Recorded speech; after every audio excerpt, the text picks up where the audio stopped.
महागाथा, झूठे महात्माओं से सच्चे ईश्वर तक, प्रवीण जी की दिव्य यात्रा। गहरी, धीमी, भावपूर्ण शैली, जैसे किसी संत की कथा। अध्याय 1, झूठे महात्माओं का अंधेरा और प्रवीण जी की खोज। कहते हैं, संसार में दो तरह की रोशनी होती है, एक जो बाहर दिखाई देती है और एक जो भीतर जलती है।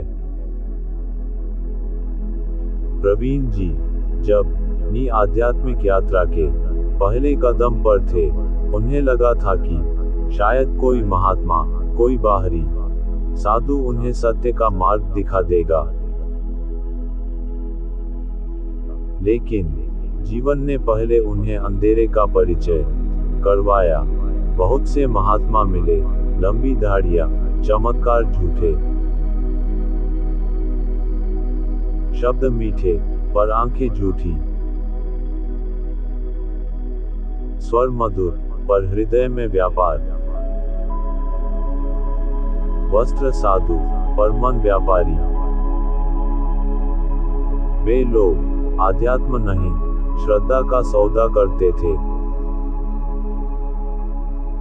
कहीं चंदे का लोभ, कहीं चमत्कार दिखाने का नाटक, कहीं डर दिखाकर बस में करने की कोशिश। प्रवीण जी हर बार सोचते, क्या ईश्वर तक पहुंचने के लिए इतना छल कपट जरूरी है?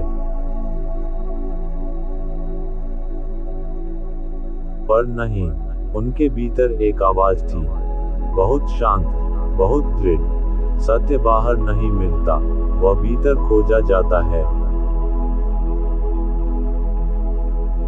अध्याय 2, मन की फैक्ट्री और प्रकृति की फैक्ट्री।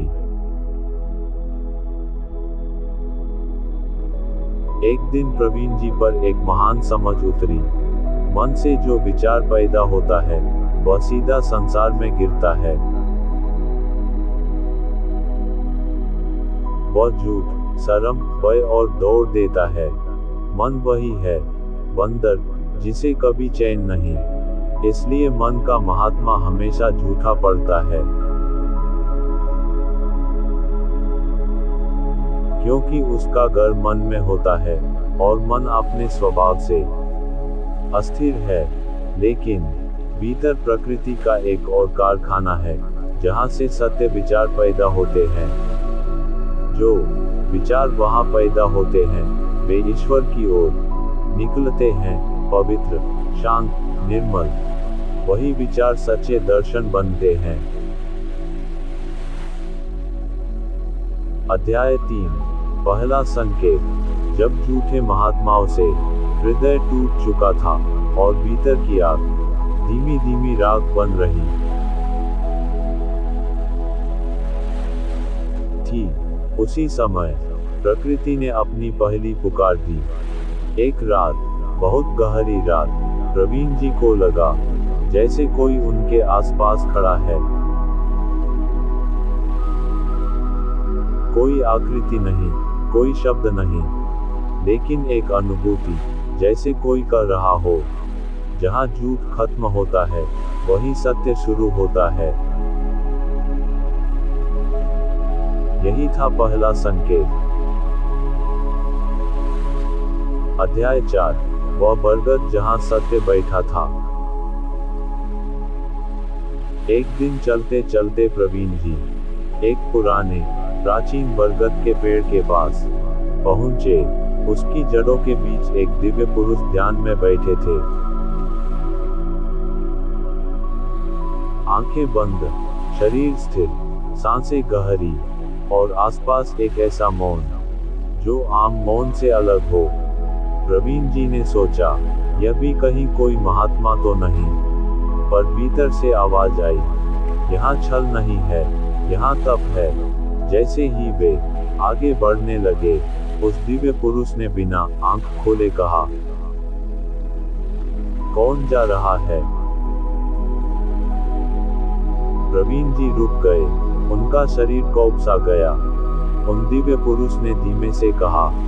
फिर उन दिव्य पुरुष ने धीमे से कहा, मेरा परिचय तो तुम्हें आगे मिलेगा। यह संकेत था, पर अभी वहां रुकने का समय नहीं था।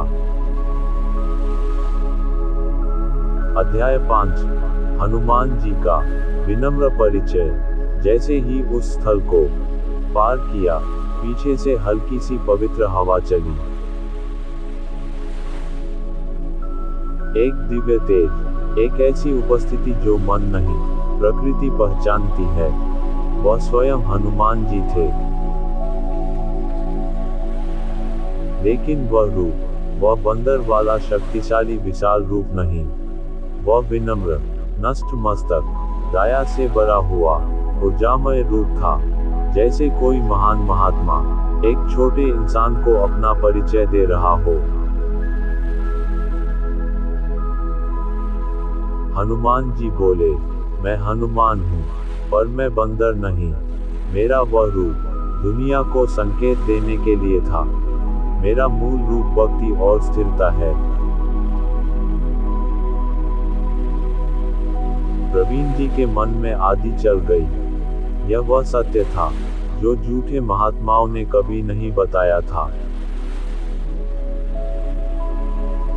अध्याय 6। राम जी के प्रकाश का द्वारे।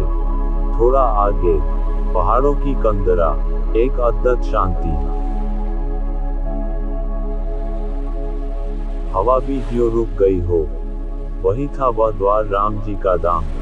जैसे ही प्रवीण जी उस सीमा के भीतर पहुंचे, सब और प्रकाश फैल गया। न शब्द, न आवाज, पर भीतर एक महागुण। यहाँ टैलेंट का कोई मूल्य नहीं, यहाँ केवल समर्पण चलता है। उनका हृदय एक साथ पिघला भी और जागा भी। अध्याय 7। झूठे महात्माओं का पर्दा हट गया। अब प्रवीण जी समझ चुके थे, झूठे महात्मा मन की फैक्ट्री से पैदा होते हैं। वह फैक्ट्री दुनिया की है, हनुमान, और भीतर का सत्य, वह प्रकृति की फैक्ट्री से निकलता है। उसका कोई शो नहीं, कोई बाजार नहीं, कोई चमत्कार का व्यापार नहीं। वह मौन है, वह तेज है, वह भीतर की अग्नि है।